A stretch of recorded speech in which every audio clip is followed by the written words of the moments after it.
Assalamualaikum warahmatullahi wabarakatuh. Alhamdulillahirabbil alamin wa bihi nasta'inu ala umuri dunya waddin. Wassalatu wassalamu ala asyrofil anbiya'i wal mursalin sayyidina Muhammadi wa ala alihi wa sahbihi ajma'in. Amma ba'du. Yang kami hormati dosen pengampu mata kuliah media dan isu kontemporer, Ibu Dr. Hajah Siti Raudatul Jannah Medcom. Tak lupa juga kepada teman-teman mahasiswa pasca sarjana Universitas Islam Kyai Haji Ahmad Siddiq Jember. Pada kesempatan kali ini kami diberikan tugas untuk menjelaskan pokok pikiran mengenai kemiskinan. Di mana minggu yang lalu kami sudah sempat membahas mengenai pornografi. Karena fokus pembahasan kami kali ini itu mengenai pornografi, media, juga kemiskinan yang semuanya itu ketiga-tiganya itu memiliki korelasi seperti itu. Bagaimanapun bahwa kemiskinan sampai saat ini masih menjadi suatu hal yang trending, masih menjadi suatu hal yang ketika kita bahas itu masih memiliki sisi kemenarikannya.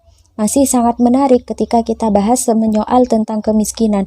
Sebenarnya kami sendiri juga kebingungan bagaimana mengukur atau mengindikasikan siapa sih sebenarnya yang pantas untuk disebut sebagai rakyat yang miskin atau masyarakat yang miskin. Kita ketahui bahwa di daerah kami pribadi sepertinya semuanya mengaku miskin ketika pada momen-momen tertentu. Seperti halnya sudah dicanangkan oleh pemerintah, itu ada bantuan sosial, bansos, kemudian ada ya sejumlah bantuan itulah dari pemerintah. Masyarakat kami itu justru mengaku miskin semua. Biar apa ya? Biar mendapatkan bantuan dari pemerintah tersebut. Nah, kemudian siapa sebenarnya yang miskin? Padahal dari mereka memiliki tempat tinggal yang layak, memiliki penghasilan setiap hari, bisa mencari nafkah sendiri. Untuk yang dimakan mereka tidak kebingungan, tetapi saat ada acara-acara atau momen tertentu mereka mendefinisikan atau mendedikasikan dirinya sebagai masyarakat yang miskin. Contoh juga saat kami hendak melakukan wisata religi pada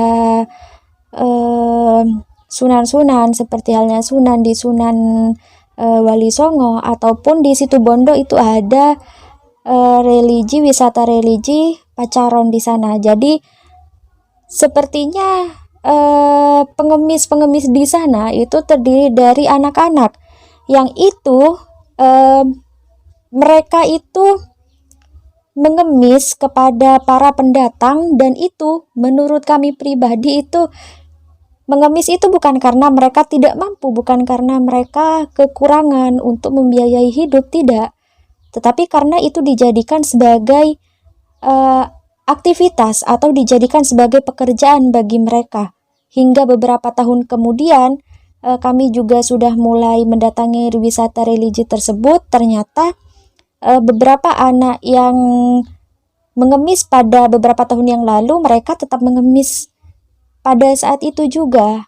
Nah, ini membuktikan bahwa kita masih belum bisa membedakan mana sebenarnya yang bisa kami sebut atau bisa kami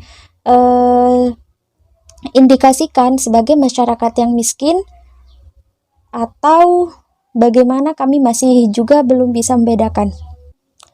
Baik, kami akan mengemukakan pokok pikiran terkait dengan kemiskinan dari jurnal yang telah kami baca, yaitu jurnal yang ditulis oleh Rosniar yang berjudul Poverty Porn, Komodifikasi dan Etika Media, di mana saat ini sangat tepat untuk membicarakan tentang bagaimana media itu melakukan framing terhadap pemberitaan yang itu berbasis kemiskinan.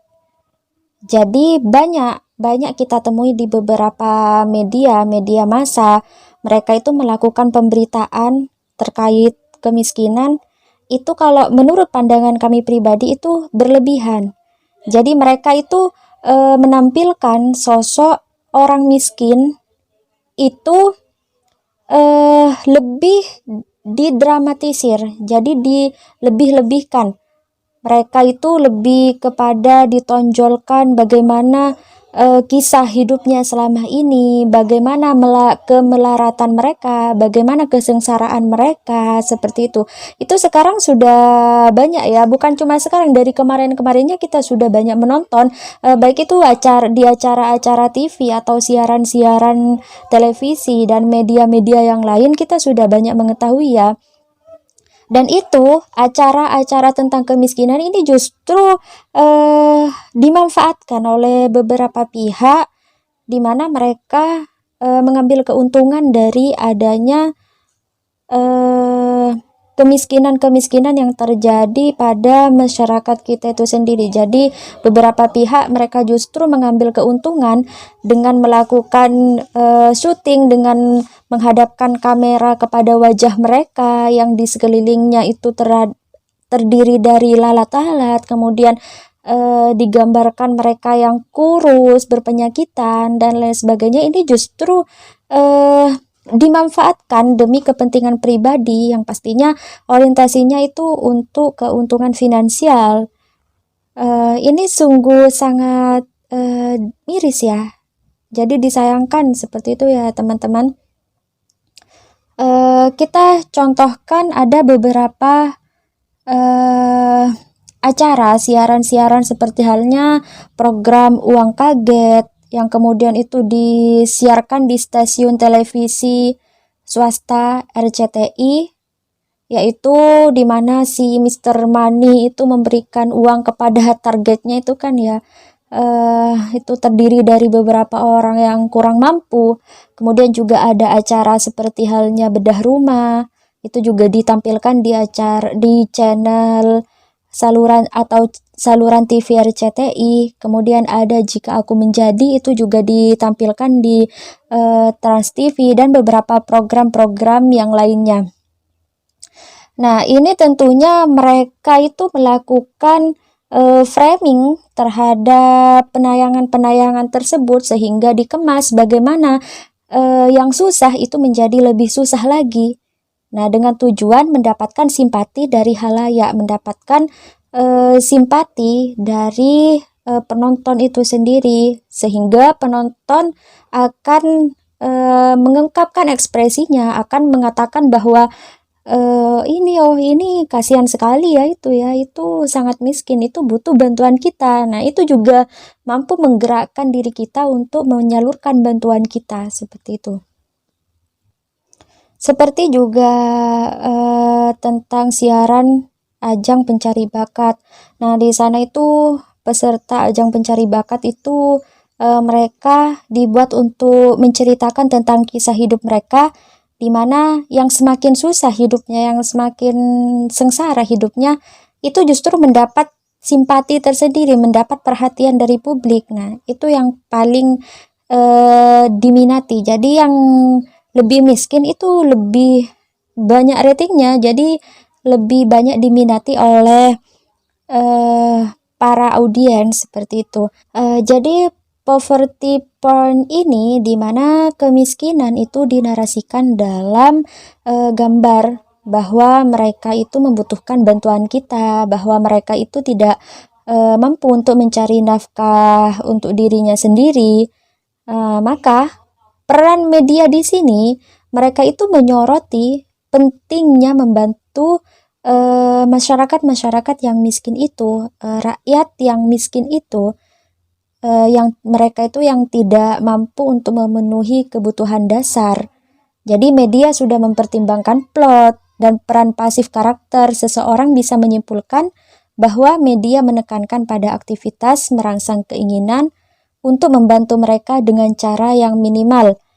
Misalnya kita mampu menggerakkan, media itu mampu menggerakkan kita untuk menyisihkan sedikit uang kita dan kemudian menyumbangkan pada mereka. Nah, ini di sini ada branding-branding tersendiri yang dilakukan oleh media sehingga menggerakkan kita untuk melakukan atau berpartisipasi secara aktif, membantu mereka menyalurkan uang kita dan lain sebagainya. Tetapi sebenarnya tidak hanya poverty porn ini saja ya teman-teman. Jadi orang miskin, masyarakat kita yang berada pada garis eh, kemiskinan gitu ya. Mereka justru benar-benar dimanfaatkan. Ini tidak hanya pada ajang bisnis saja, tetapi mereka sudah mulai dimanfaatkan seperti halnya sudah mulai masuk dalam ranah politik ya. Seperti pada kampanye-kampanye para calon, para parpol, mereka itu justru turun ke lapangan dan mencari orang yang miskin, kemudian mereka menyalurkan bantuan, memberikan mereka sejumlah uang dan lain sebagainya. Nah, ini justru mereka lakukan bukan hanya semata-mata mereka ingin membantu atau ingin meringankan beban mereka, tetapi para elit politik mereka melakukan ini karena berdasarkan pada kepentingan politik mereka, berdasarkan pada kepentingan pribadi mereka. Mungkin itu saja yang dapat kami sampaikan. Kurang lebihnya mohon maaf. Allahul muwaffiq ila